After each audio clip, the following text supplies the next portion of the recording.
વરસાદ પણ વરસવા લાગ્યો અને અમેરિકન મકાઈ પણ સરસ મળે છે. તો ચાલો વરસતા વરસાદમાં માત્ર 15 મિનિટમાં બનાવી શકાય એક વાનગીમાં પેટ ભરાઈ જાય ને તેવો લીલી મકાઈનો ઇન્સ્ટન્ટ હાંડવો બનાવીએ. અને આ હાંડવા કે ઢોકળા સાથે ખવાય તેવી ચટપટી લસણની ચટણી પણ ઇન્સ્ટન્ટ બનાવી લઈએ. લીલી મકાઈનો હાંડવો બનાવવા માટે અહીં મેં એક લીલી અમેરિકન મકાઈ લીધી છે. અને લીલી મકાઈ છે ને તે આવી ફ્રેશ અને લીલા પાનવાળી હોય ને તેવી જ લેવાની. અને પાન ખોલતા પીળા આખા ભરેલા દાણાવાળી હોય. છોડા અને રેસા કાઢી લીધા પછી અહીં મોટો ખમણ થાય ને તેવી ખમણી લીધી છે. પહેલા આ મકાઈના 2 ટુકડા કરી લઈએ. એક ટુકડો લઈ ખમણીમાં મકાઈ આ રીતે ખમણ કરી લઈશ. આ રીતે મકાઈ ખમણમાંથી ઓછી મહેનતે મકાઈ ચોપ થઈ જાય છે. અને મકાઈના બીજ કાઢી ચોપરમાં નાખી ચોપ કરવાની ઝંઝટ નથી રહેતી. મકાઈના એક ટુકડું ખમણ્યા પછી અહીં જુઓ ચોપરમાં ચોપ થઈ હોય ને તેવી જ મકાઈ મળી છે. હવે બીજો ટુકડો લઈ તેમાંથી અડધી સાઈડ ખમણી લેવાની છે. બાકી ના ખમણાયેલી મકાઈનો ઉપયોગ આપણે આગળ કરશું. અહીં ખમણેલી મકાઈને હવે સાઈડમાં રાખી દઈએ અને એક ડીશ લઈ અંદર ચપ્પુ વડે બાકી રહેલી મકાઈના આખા દાણા કાઢી લેવાના છે. જેનો ઉપયોગ મકાઈના હાંડવાના મિશ્રણમાં અને વઘારમાં ગાર્નિશિંગ માટે કરશું. બધા દાણા કાઢી લીધા પછી હવે જે બાઉલમાં બેટર બનાવવું હોય ને તે એક પોળું બાઉલ લઈ તેની અંદર સૌથી પહેલા ખમણેલું મકાઈનું મિશ્રણ ઉમેરી દેવાનું છે. સાથે તેમાં 2 ટીસ્પૂન જેટલી આદુ, લીલા મરચાં અને લસણ ચોપ કરી અને ઉમેરશું. સમારેલી કોથમીર પણ ઉમેરી દઈશ. અહીં મેં 1 કપ રવો લીધો છે તે સાથે ઉમેરીશ.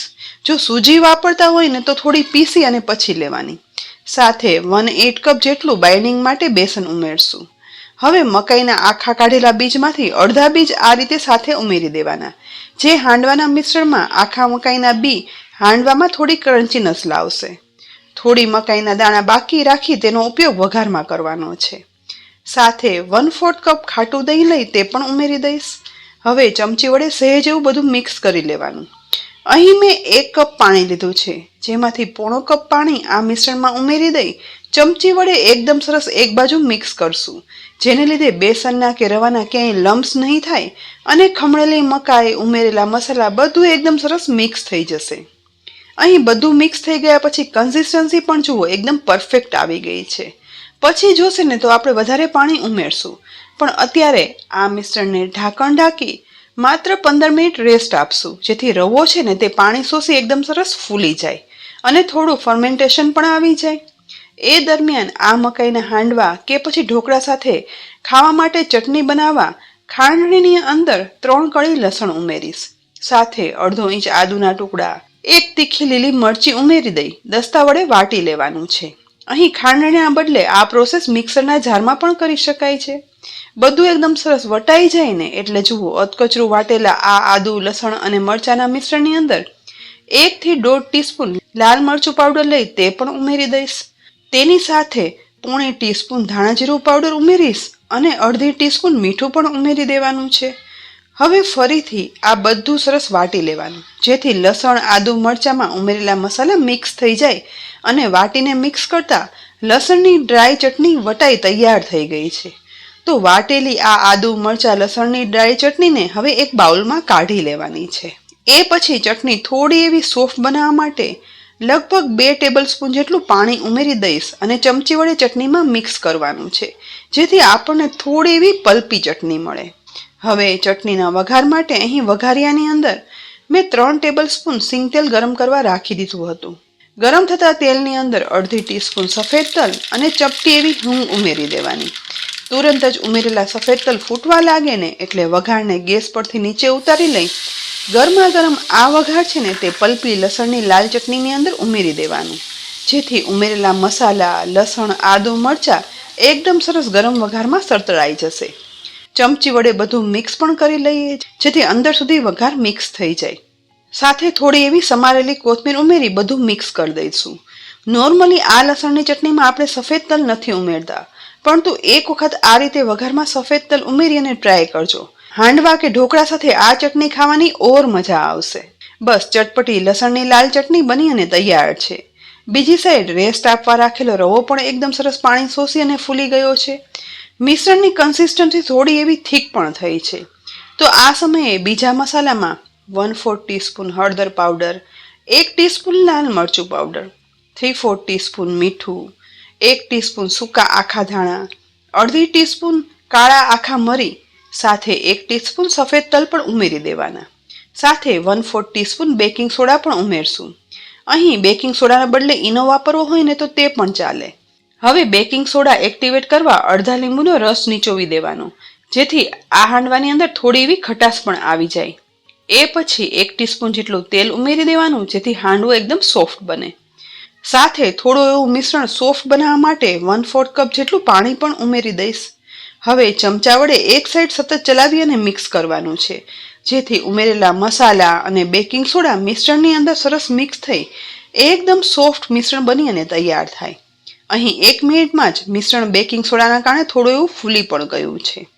તો તૈયાર થયેલા આ મિશ્રણમાંથી આજે આપણે હાંડવા પોટ કે પેન વગર કઢાઈમાં બનાવવાની એકદમ સહેલી રીત બતાવું. અહીં મેં નાની સાઈઝની સ્ટીલની જાડા તળિયાવાળી કઢાઈ ગરમ કરવા રાખી દીધી છે. તમારી ઘરે એલ્યુમિનિયમની કે લોખંડની કોઈ પણ કઢાઈ હોય ને તો તે ચાલે.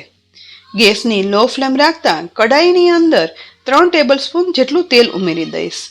તેલ ગરમ થાય ને એટલે તેમાં અડધી ટીસ્પૂન રાઈ, અડધી ટીસ્પૂન જીરું, 1 સૂકું લાલ મરચું, સહેજ એવી હિંગ ઉમેરી દેવાની. વઘારમાં બધું ફૂટવા લાગે ને એ સમયે તેમાં મીઠા લીમડાના પાન અને 1 ટીસ્પૂન સફેદ તલ ઉમેરી દઈશું. તલનું પ્રમાણ વધારે રાખવાનું. અહીં તલ ફૂટવા લાગે ને એટલે તેમાં થોડા એવા આખા મકાઈના દાણા બાકી રાખ્યા હતા ને તે પણ ઉમેરશું. અને એ પછી તુરંત જ વઘારમાં ઉપરથી બનાવેલા હાંડવાનું મિશ્રણ છે ને તે આ રીતે ફેલાવી અને પાથરવાનું છે, જેથી કઢાઈ મૂકેલી છે ને તો વચ્ચેની સાઈડ થિકનેસ વધી ના જાય. ટોટલ અહીં મેં 2 મોટા ચમચા ભરી મકાઈના હાંડવાનું મિશ્રણ ઉમેરી દીધું છે.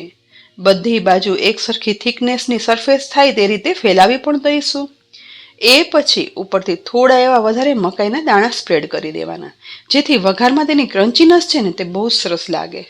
સમારેલી કોથમીર પણ ઉપરથી સ્પ્રિંકલ કરી દઈએ અને થોડું એવું લાલ મરચું પાવડર પણ સ્પ્રિંકલ કરશું. હવે ગેસની ફ્લેમ લો જ રાખતા ઢાંકણ ઢાંકી કઢાઈમાં આ હાંડવાને એક સાઈડ સેટ થવા દઈ અને ચડવા દઈશું. 7 થી 8 મિનિટ એક સાઈડ ચડ્યા પછી ઢાંકણ ખોલતા અહીં જોઈ શકાય છે કે હાંડવો એક સાઈડ સેટ થઈ ચડી ગયો છે. તવેથા વડે પ્રેસ કરતા જુઓ ઇઝીલી તે ઉખડી જાય છે. નીચે જરા પણ ચીપક્યો નથી. તો એકદમ હળવે રહી તેની સાઈડ ચેન્જ કરી લેવાની છે. અહીં બીજી સાઈડ પણ જુઓ કેટલો સરસ ગોલ્ડન બ્રાઉન હાંડવો ચડી અને તૈયાર થયો છે.